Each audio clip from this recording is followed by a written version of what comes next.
Hello everybody, Kanisha Creator here, and I'm here today to review the movie Halloweentown.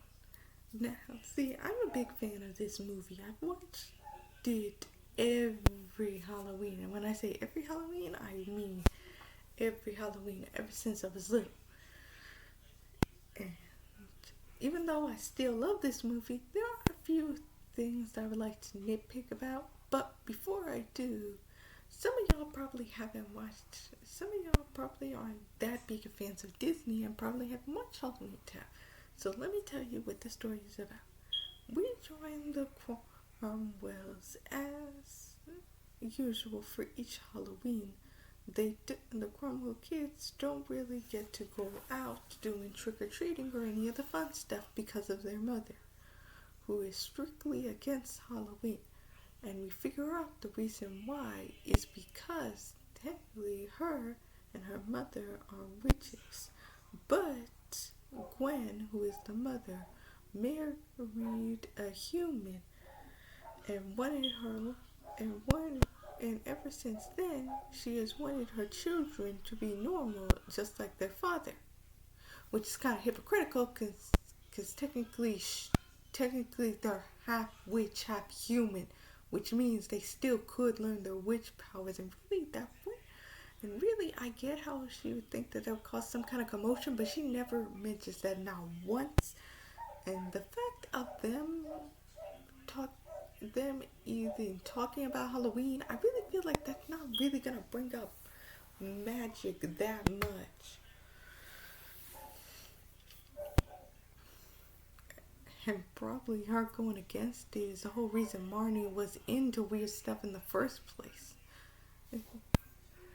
I feel like she was just a little bit too judgy, but at the same time, I felt like I got where she was coming from because I thought she had faced something dangerous in the past. But then I realized that throughout this whole entire movie, she never once mentions that something scary happened in Halloweentown, which is what made her think, oh yeah, I'll stay in the human world. No, the whole entire story is just she married a human, so yeah, of course she's gonna stay in the human world and completely disrespect her roots. I mean, no offense, like I said, I kind of understand where she's coming from because most magical stories is like the witch marries a human and then hides the whole witch powers thing. But at the same time, normally there's always this whole prophecy of something evil coming. But like Gwen didn't even really believe her mother about the whole, evil thing because really she was saying a more sarcastic tone about, I'm sure there's probably something dangerous there. And really, I felt like she was just using the children as an excuse because really, if she really believed her mother about this being a really dangerous thing, she would have dropped everything and helped because that's what you're supposed to do. And it's not like her mother ever treated her rudely or anything. She never once even mentions that. Sure, Aggie did show a little bit of disgust about the idea of her marrying a human, but she didn't seem like that strongly against it. She only seemed that she really thought it was against the whole idea of her just completely, trying to act like she isn't a witch and that she wasn't, or that she ever was one. Like seriously, that's the only reason she was she was so against everything. I gotta be honest, Gwen's decision throughout the whole entire movie, pretty dumb. The only times where I felt like she was actually doing something smart was when she finally noticed her children were missing. Tell me why. I bet they were there for at least an hour or so.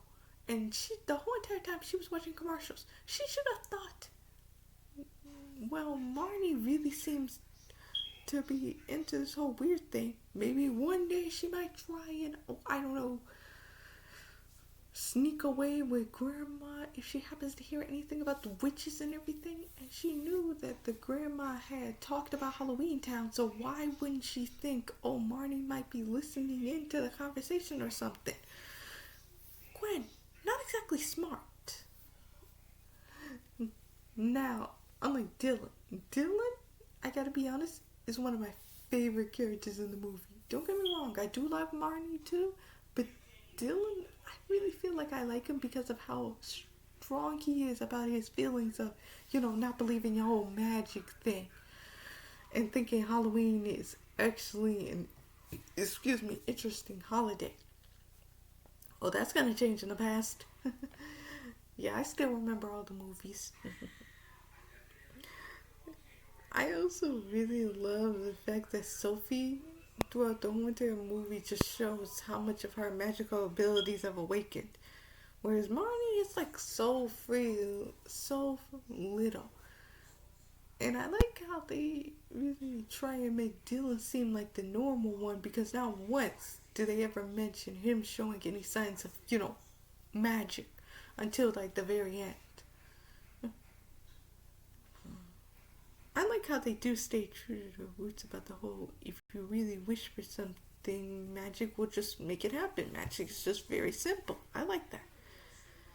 Calabar being the villain, I'll be honest, it's a kind of moment. Like, I mean, I gotta be honest, him doing all this just because Gwen wouldn't, marry him was really pathetic.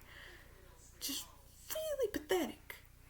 I mean, come on, you're gonna put the whole world into shambles just because a woman won't go out with you slash marry you? Like, what? Man, that's pathetic. Oh, and by the way, I think I'm gonna review Calabar's Revenge because there's a few things I gotta talk about with that movie. But for now, I'm just gonna talk about this Halloweentown. But right now, I'm just gonna talk about the first Halloweentown. And I'm gonna say, if I had to pick of my favorite characters, obviously Grandma Aggie is going to be first.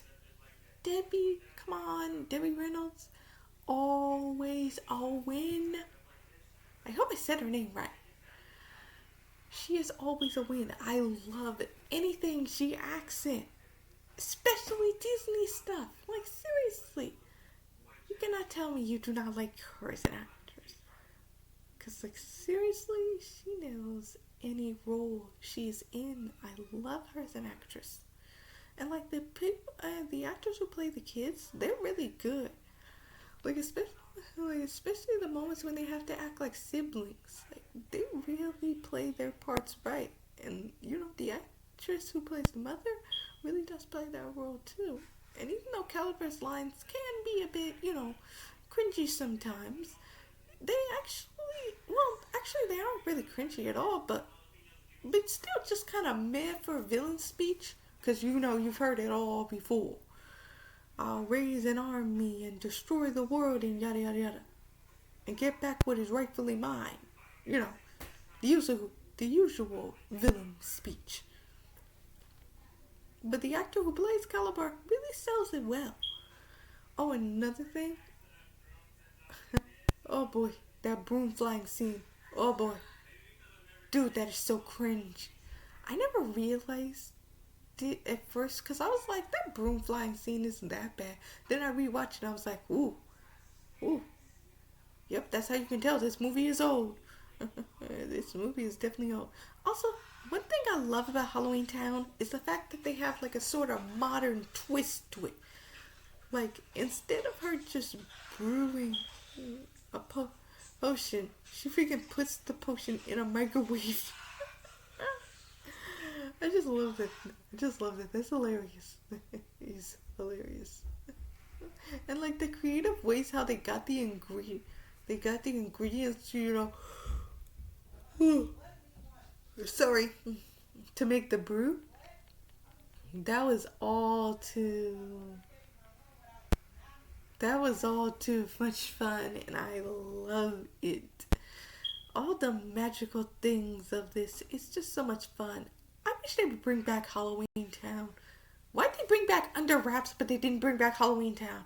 I guess it's because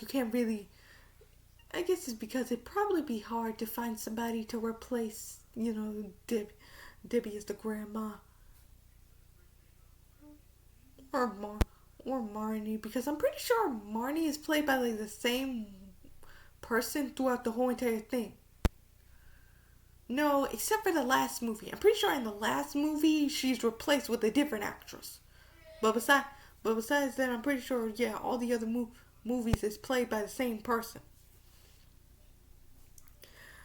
Anyway, anyway, I still love Halloweentown. Sure, it has a few flaws. Okay, many flaws. But it's still an enjoyable movie. Hey, if you want to watch something fun but not scary, watch Halloweentown.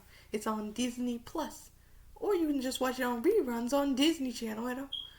Well, just like I used to do.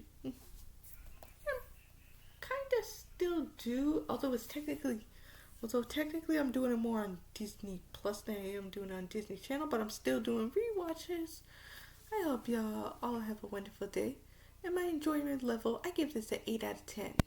But if I had to debunk it for a bit of the, parts, I give it a 6 out of 10. I'm not going that low. It's still my favorite movie. I hope y'all all have a wonderful day. Goodbye. Oh, and this is going to be my last Halloween review. Oh, wait, no, never mind. I'm going to also be reviewing Hocus Pocus. And then this will be my last Halloween review for today. Sunday, I'm going to be reviewing Twitches. I hope y'all all enjoy yourselves.